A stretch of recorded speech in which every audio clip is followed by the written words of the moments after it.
Hello, everybody. Tommy here, World at War Comics, and my next guest is legendary artist John Romita Jr., stopping by to talk about his latest title with the great Mark Millar, Psychic Sam. It's actually being put into a live action, but we're getting the Kickstarter first with the first of three issues. They're 50-page issues. This comic book looks like a lot of fun. The premise is amazing. I think you're going to love this. All right, without further ado, here's John and I. Thank you, everybody. Well, hello everyone. Welcome to World at War Comics. My next amazing guest, John Romita Jr. John Romita, thank you so much for joining me today. I am very excited to talk to you. I can't tell you how many comic books I own that have been touched by you. And I mean, where do you start when you're talking to someone with the career that you've had in comics? But before we jump into that, how are you doing? Doing very well. Thank you for asking. And it's my pleasure to be here. And can't tell you how much I enjoy this kind of thing because if you haven't noticed, I'm not afraid of talking. I've gotten used to this thing. And conventions, I get asked by a lot of conventions all over the world because of social media now. And if I'm asked why that happens by anybody else, it's because I'm a ham. I don't mind talking to people, and I can sit and talk to anybody. And without a beer in front of me, I could talk to anybody. So it works out really well. Well, I'm so happy that you joined me. So I would love to just talk a little bit about your career. But I mean, it's really hard without spending the next 20 hours with you talking about everything that you've touched. Obviously you're known for everything you've done with Marvel. I think you've touched about every, at least major character for sure. Even some of like the B and C characters you've touched over the amount of years that you've worked with Marvel, but you've done DC, obviously Dynamite Comics. You've done a bunch of things that are just absolutely amazing. Thank you. But I was just going back and I was looking at Prowler. And I just think that's such an amazing story. You probably told it a bazillion times, but here you are, 13 years old. You come up with this idea. Like, how does that make it into ASM? Was it 78? Was it issue I, 78? I'm I not. forgot what the number was. Yeah, That's a good 78. question. I have it down. It got in because my father actually was forced by my mother saying, "Oh, Johnny, take it in to Stan." I was doing some stupid drawing. I had heard the word prowler on the news because we lived in Queens. There was a prowler. And had already learned that Spider-Man was in the neighborhood. My parents told me Spider-Man protects the neighborhood. So I put two to two together with my pointed head and said, "Hey, this would be a good bad guy for Spider-Man to take care of." And I did some stupid drawing, and my father liked the name. My mother thought it was cute, and she said, "Take it, Stan." He said, "Okay, you know, I'll do the obligatory thing." And Stan loved the name. He hated the artwork. He said, "The kid's artwork is lousy, but I love the name." Simple as that. It went by in 24 hours. And the fun part of it is it's become a character, a quality character. And my father, whether it was a Stan's volition or my father's, to make the kid African American at that time, you think about it. Yeah. That's just like with the Prowler. Excuse me, with the Black Panther. This is called forethought, and I think Stan and my father, Stan and Jack Kirby, really approached this in a beautiful way. And the character became a quality character, and the costume looks great, and I'll never forget it. And I got credit for it, and it probably had something to do with my mother saying, "Give the kid some credit. Come on, he may never work in a comic book ever again." And here we are, all these years later, and it's so ironic. Yeah, I think you've done good over the years. So probably wasn't a one and done, wasn't a one hit wonder by all means. But I mean, how many people, again, you look at like the 40s and 50s, you have all kinds of stories of teenagers coming in and changing the face of comic books. Here you are, 13 years old, you come up with this idea, it makes it into a comic book. Do you know anybody else at that young of an age was able to accomplish anything like that? Not sure to what level it was, but Jim Shooter was a middle teen when he did work in the industry. I don't know anything other than that that's concrete, and I know that uh, personally with Jim that he did that when he was. I forgot what age he was that he It was 15, ventured wasn't it? something Something to like that that. effect. Yeah, yeah. But other than that, I can't tell you anybody else. I'm sure there were guys that sent ideas in and samples in that may have gotten things worked. Don't know that. So my answer is I don't know of anybody else other than Shooter and myself. But again, mine was so limited until I was 18 or 19. Uh, Shooter had quite a bit done in his teens. You know, but it worked out nicely, and I'm very happy for it. And the ironic thing was, I didn't really come up with another character to that level for a long, long time. So I was lucky at the first shot. Yeah, yeah. I think you did pretty well. Now, you've been on Spider-Man for so many years. Everyone obviously knows you as the Spider-Man artist, but you've touched so many other characters. If we could just take Spider-Man and just put him to the side, we know that Yeah. iconic character. Out of all the other stuff that you've touched, either DC and or Marvel, do you have kind of a favorite outside of Spider-Man where you're like, man, when I was able to draw that, if I could ever get back to that again, that would be a lot of fun? Daredevil. Daredevil, yeah. Yeah, there's more than a few reasons why, but some possibly the best total package of work I did was the Man Without Fear series. A lot to do with Frank, and I also had an amazing legend genius in Al Williamson to fix all of my mistakes.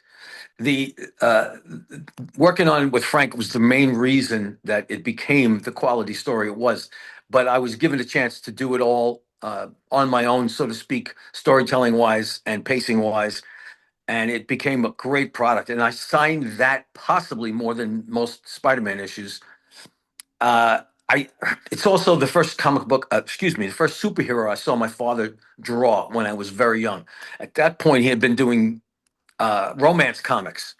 And other than seeing Superman and Batman at the barbershop down the block, I hadn't seen my father do anything remotely close to superheroes. Middle of the night, I had a nightmare crying up into the attic. You pull the attic down in New York, and you climb up into the attic.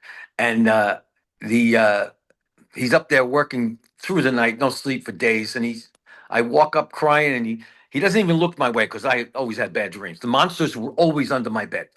And he did this without looking up from his board. He waves me on, and I come walking up, and I'm crying, and I look up, and I see Daredevil number 12 with Kazar up in the tree. Jack Kirby had broken the cover down, and my father was finishing it. And he says, "Look at this kid," and he starts to talk to me as if the crying wasn't there and the nightmare wasn't there, and I'm wailing, and he just keeps on talking, and I paid attention. And he described to me what a superhero was. Remember that stuff you saw at the barber shop? You saw Batman and Superman, and they were in the shelf.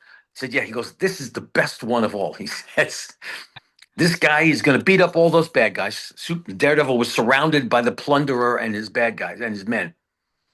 And he says, "This guy's like Tarzan. Remember the Tarzan movie?" And he goes on and apparently my tears had dried. And he says, "Oh, and by the way, this guy's going to beat up all the bad guys.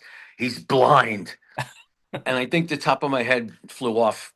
And he says, I don't know how accurate it is. He says, I at that moment I got down on the floor and started to draw on scraps of paper that were on the floor. He said, "You didn't cry another drop, but you sat there." And he says, "And we spoke for 2 or 3 hours." Wow. I didn't go to school. I didn't have to go to school because it was only three. It was 3 o'clock in the morning. I didn't go to school, but he stayed up working till the next afternoon. That little bit together is what made me want to do what he did. It also, he and I got closer and closer as the more I worked in the business. Although he did say, "No, I don't want you doing this." He wanted me to be an artist, but not a cartoonist, and that's why Daredevil is so important to me. The the work on it with Andersenti and then doing it with Frank is about as good as I could get, and I to this day I tell people that Man Without Fear was probably the best I could put up as a resume piece, so to speak. I think of all arcs within comic books, all characters included. Man Without Fear is probably at the top as one of the most popular arcs, I would think. I mean, to this day, they keep reprinting it in different sizes and all kinds of stuff. So I could see why you would love that one. It's a big fan favorite, I That's think. You know? Frank. Frank and I came into the business roughly about the same time, Yeah. and we learned the Marvel way of storytelling. And he knew it, I knew it, and he said, "I know what you can do storytelling wise." And gave me very little of a plot. Remember, back in those days, they were plots, not scripts. And he said, "Any kind of dialogue I throw in will be just for expressions and so on. Knock yourself out." And it was that was a blast. I was given an empty playing field and do whatever I wanted with it. And then I never forget this. I got about 50 of the 64, which was 64 pages. I got about 50 of them done. He says, "Oh, by the way, we're going to add some. I have an addendum. It's going to be between page 17 and 18. and I'll send you the notes. This is telephone calls before there were anything else. It was 88 pages of addendum, and it suddenly That's a went from big addendum. 64 pages to 140 something. And not one page of it was superfluous. It was all important and beautiful. And I could have done another 50. It was he would give me one sentence and it would let me do 10 pages. That's how much fun it was working with Frank. Same thing with Superman Year One. That's Frank. He just knows what an artist can do and can't do. How often do you talk to Frank? When's the last I time you have talked to him? not in a long time. Unfortunately, it's been a while since I've seen him at a show. He does shows. He travels. Haven't had a chance to speak to him. I spoke to his handler a short time ago, but haven't spoken to him. He's a busy man. Yeah, yeah, he definitely is all over the place still, even at his age. It's amazing. Amazing. Now you're going to be at Heroes Con, correct? That's On the correct. Yes. 21st. So Yes. you have a pretty big list of cons that you're doing this year? Uh, the amount is probably the normal amount. Okay. There's a couple of, let's see, Heroes, and then we're going to be in Terrific Con in August. And then we're going to be in, let's see, going to Tokyo in December, Wow. and then Tokyo and Okinawa. I've been told that's a good possibility. Other than that, it's going to be a slower fall than normal, but Heroes Con and then Terrific Con in August. Nice, nice. Next year, it really depends on scheduling and how much my wife can put up with. God bless her. Yeah, exactly. So no San Diego Comic-Con this year? I there was a possibility of going, but unfortunately, I'm going to have back surgery. Ooh, Now, I should say it's a procedure, not surgery. I'm going to have some work done because of an injury, an old martial arts injury when I was younger, and it needs some addressing. And the timing is such that I won't be able to go because of that. It's going to be in June, the end of June, and I will probably be laid up for travel for a couple of weeks. yeah. So that's that. But other than that, then we go back to back right back in, and in let's see, October is Luca. I just forgot that. Just remembered. Luca International is the largest European show, Oh, wow. and that is one of the most beautiful cities you ever see in your life. Put it on your bucket list. This All is right. beautiful, and that convention is gigantic and it's wonderful. And there's something about me having a vowel at the end of my name makes them want me to go. And that's the one I forgot. So it's Terrific Con in August, and then October is Luca, and then November is Tokyo, and so on. And that's some of the best things to do for a living is cartooning, and traveling to these conventions all over the world is so super special. Yeah, yeah, I can only imagine. Now, when we talk about Mark Millar, obviously you have a history with Mark. I mean, Kick-Ass is huge. And there's always rumors that we're going to get a little bit more Kick-Ass, and I hope we do, at least from a film standpoint. But what was the first? Was it Wolverine? Was that the first project that you did Yes, with Mark? Enemy of the State. Yes, that's Enemy to correct. the State. Yeah, yeah. And we hit it off very well. Well, in all humility, we hit it off at a bar first, and then we hit it off professionally. But Mark is just a mensch. He's a great guy, and he's a fantastic mind and writer. Yeah. And he had an idea for the Enemy of the State. It went well, and then he was of the mind to do more creator owned than it was work for hire. And he exposed to me the kick-ass premise and said, "Let's start here and give me some of the drawing, give me some drawings." And we worked it out via the phone and internet, and it just bloomed into what it was. Originally, it was just with Hit Girl and her father, Yeah.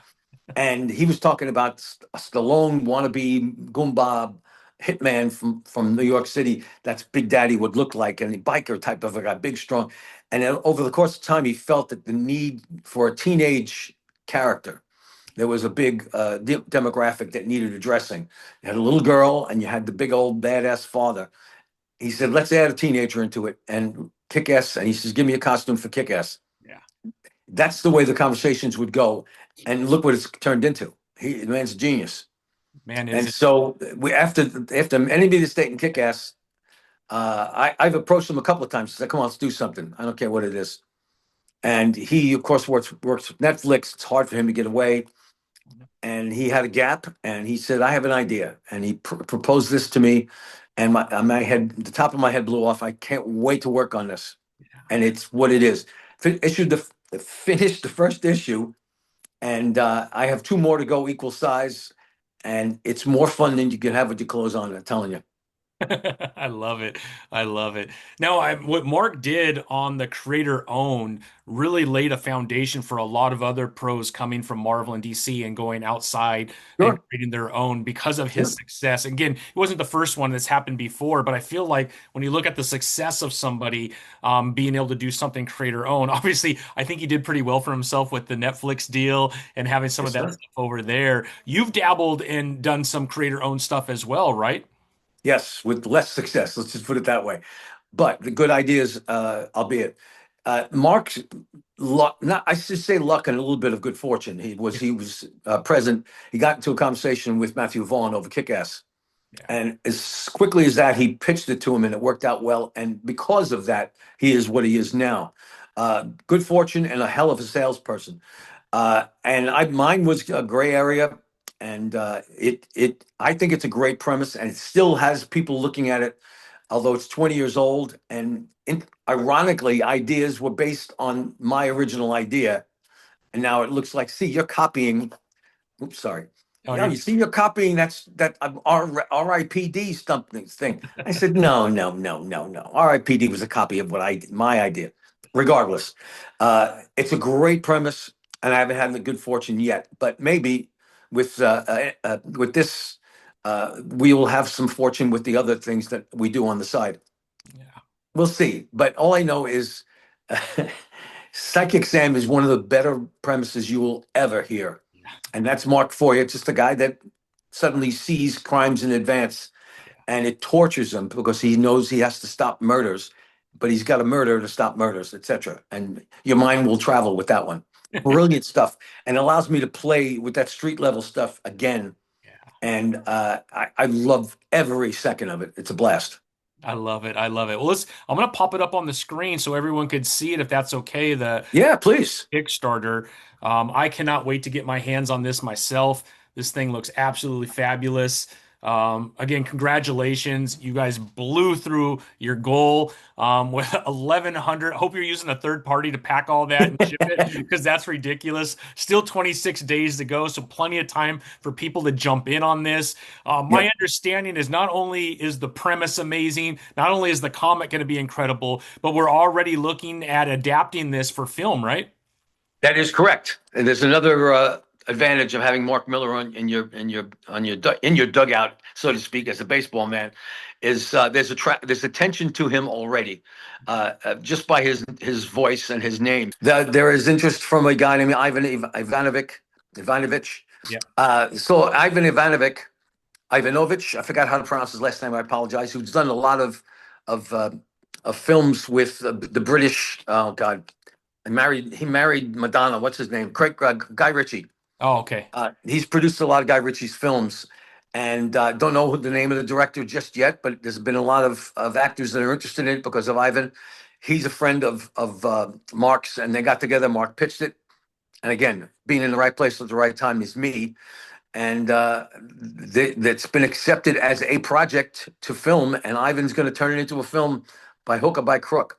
Yeah. And I told him if he needs a short, aging Italian guy from New York City in the part, tell him I know a couple of guys. That would be amazing if you could be in that movie too.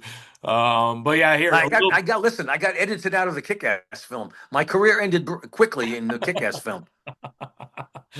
Well, maybe the next Kick-Ass you could be in there. Sure. Yeah. So yeah. I mean, it follows Sam, like you said, he could hear like a voice in his head talk about a murder that's about to happen. He knows he has the ability to stop it, but in order to stop it, he has to be the murderer. Again, so Correct. like this whole moral dilemma is taking place, I'm sure, throughout the entire comic book about how Sam is going to handle all of this. Obviously, he wants to protect the innocent, but at the Yep. same time, he has to do something that probably, well, we know is probably not the right thing to do. But what is the right thing to do when you know somebody's going to kill someone innocent and you have the chance to kill the killer, I guess you would say. It is an awesome premise and it looks like it's going to be a lot of fun. Agreed, and I'm hoping it looks as good as it looked in my head. So we have the genius that is Klaus Janson doing the ink art, and then Bill Crabtree is doing the color art. He's brilliant, and we keep in touch as the stuff comes by our desks. Just it looks fantastic, and I can't wait to get to the second and third. And it will be three films because each 50-page story is in and of itself a film, and the three of them are connected. So you can only your mind travels with what could be after it. Who knows? I love it. I love it. It sounds like you're having a lot of fun with it too. Look at that art, by the way. Yeah, and the fun part is I get to do the street level stuff, which I've always enjoyed, and even the images of some of these bad guys. I did references on the Latino gangs Yeah. because some of the characters in this are that way, and I don't want it to look like patronizing garbage. I wanted it to be accurate. So I got a couple of characters. Maybe they're alive. I hope they don't come after me and get pissed because I put them in a book. Uh, but I did the same thing with anything with to do with the Punisher or some of the street level work there because it was all based on guys I knew, guys I grew up with, my relatives. To me, it's the way to get reality involved in fantasy. Yeah, absolutely. Looks absolutely fabulous. Incredible.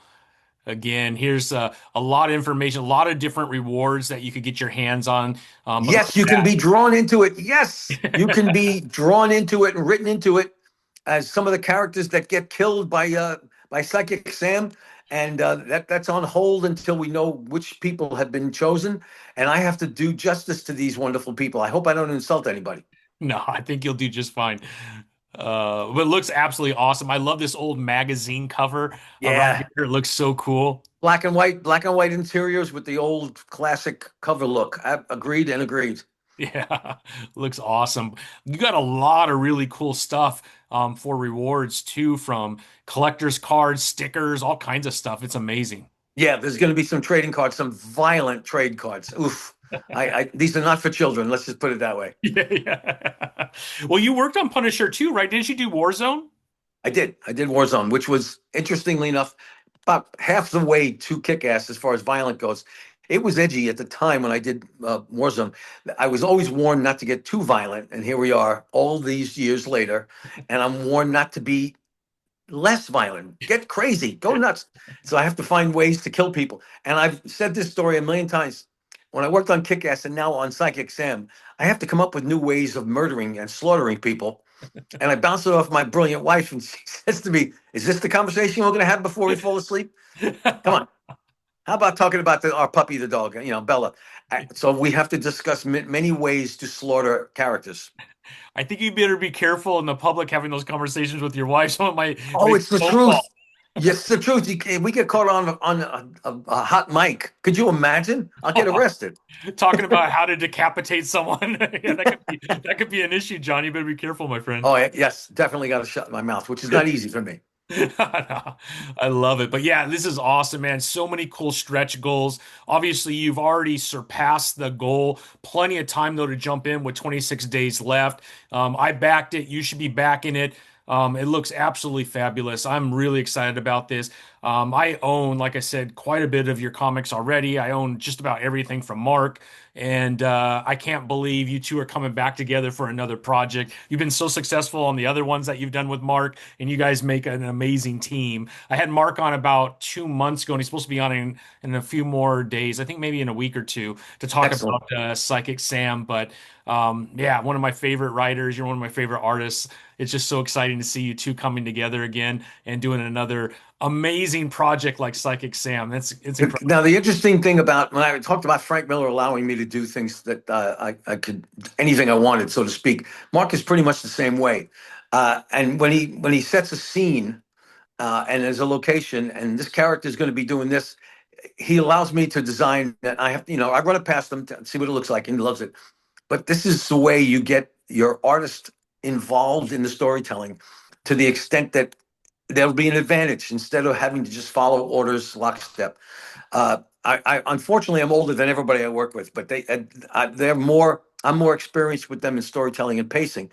But with Mark and guys like Mark and Frank, they have such amazing substance to start with, and then you bounce it off them, and they are so receptive, and they let me run. That's the same thing with Miller. Mark Millar as opposed to Frank Miller.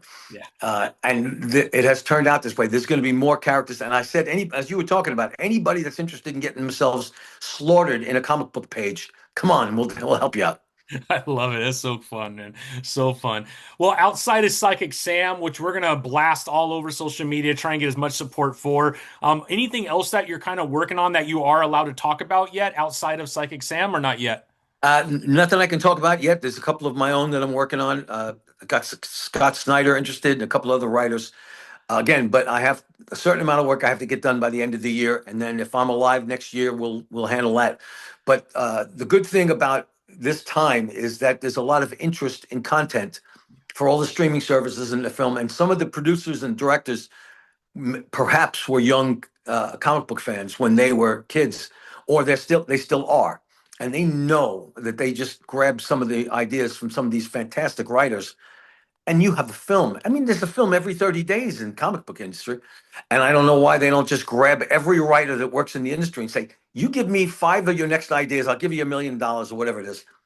And it's there. There's film or TV series show every month. And that's the good thing about being a creator in the business right now is there's a lot of interest in content. Hey, well, let's see what happens. Now, as someone with your experience, as you look at the rest of the comic book industry, are there certain artists that you're kind of watching? You're like, wow, they're pretty amazing. Like, do you have some favorites out there? Not to separate anyone from anybody, but do you have some that you're looking at going, wow, that's pretty impressive? Everybody but me. Oh, God, stop That's it. fantastic. There's a guy, Pepe Larraz on Spider-Man, Yeah, he's who's amazing. he's sickly amazing, fantastic artwork. There's a couple other guys, European artists, that when we were in Italy and France and Spain, just amazing artists. And I apologize for not remembering their names, but they will be in the industry. I can only think of the guys that are in front of me. And right now, Pepe is on Spider-Man. He's Yeah, spectacular. it's And I fabulous. can see him doing this for the next 50 years. He's that kind of a great artist. Again, there's a lot of European artists. There's a lot of American artists. I apologize for not remembering names. I'll see them at Heroes, and hopefully I'll be able to get slapped in the face for not thinking of their names. But the good thing about that is if you're lazy, you'll fall behind. If not, you better get on your horse. And that's what it is. I'm paying attention to the other artists for one reason alone is for inspiration to get work hard. You can't rest on your laurels. And that's what I'm trying not to. Yeah, absolutely. Now, doing it as long as you have, John, how do you stay motivated to sit in front of a board and draw all day? I mean, you've been doing it at such a high level for so many years. What is the secret for other artists watching that want to get into it? They obviously need to build up to the work ethic that you have. What is the secrets to being able to do it at a high level for so long? I could joke and tell you the story I was told by Frank Giacoya 1 billion years ago. God bless him. He said, buy a car you can't afford, put yourself in hock, and you'll be amazed how fast you work. It's a There's a truth slight in that, exact. though, by the way. He was right. I think I got the work ethic from Romita Sr. Yeah. And that's part of it. But I also have an innate desire to have one day where I'll say I'm done. I had a great career. I don't know about greatness because my father told me, Yeah. if you think you're great, you're never going to get great. So don't be full of yourself. And that translated into life in general. I think there's enough of me with that urge. And also, I came into the business first. There was 1,000,000,001 greats behind me that were there already. The Kirbys, Romita Seniors, Buscema, Heck, Gene Colan, Neil Adams. Those are the kind of guys that you look up to and say, "I'll never get there." But then I came in with a bunch of brilliant artists, and a couple of years after, the competition was just huge, and you either fail or you succeed. And I struggled at first, got treated like dog shit by a lot of people, thought I was living on my father's last name. And that really motivated me, that anger. And the Romita Sr. told me, keep your hands in your pocket, keep your mouth shut, and do your job. That's how you beat these assholes. Okay, I don't even know where those people are right now, but he was right 100%. And it carried into personal life as well. He says, you're not in the street anymore. You're working in a business. Shut your mouth and do your job. That inspiration that I was told I couldn't is probably what did it. That, and I also bought a car I couldn't afford. Hopefully you're not still making payments on that same. No, I still have it though. I think that's it. Do you really? That's pretty cool. Well, John, I can't tell you how excited I am to be able to say hi to you and talk to you. I really appreciate you coming on. I want to be very respectful of your time. I know you got a lot going on. It's all But right. That's all everybody, right. get over to Psychic Sam. The link is below. We'll make it very easy for you to get over to Kickstarter and check it out. Make sure you back it. You will. Yeah, it's going to be incredible. Movie, it looks like, is in the talks. So there's Psychic Sam isn't done with these. You said 3 issues of 50 pages, right? Will be Yes, the sir. full story. Yes. So yeah, we're going to have more, it sounds like, which I'm really excited after this. Yes, sir. It sounds like there's going to be a live action world of this as well. So congratulations, John, on Thank you. entire amazing career and obviously this next stage with Psychic Sam. I appreciate it, and thank you so much. It was great talking to you, and I appreciate the good words. And anybody that's paying attention, I appreciate your opinions as well. Come to Heroes Con and come sit down and let's talk. I love it. I love it. Well, thank you, John. All right. Thanks. Take care, bud. You too.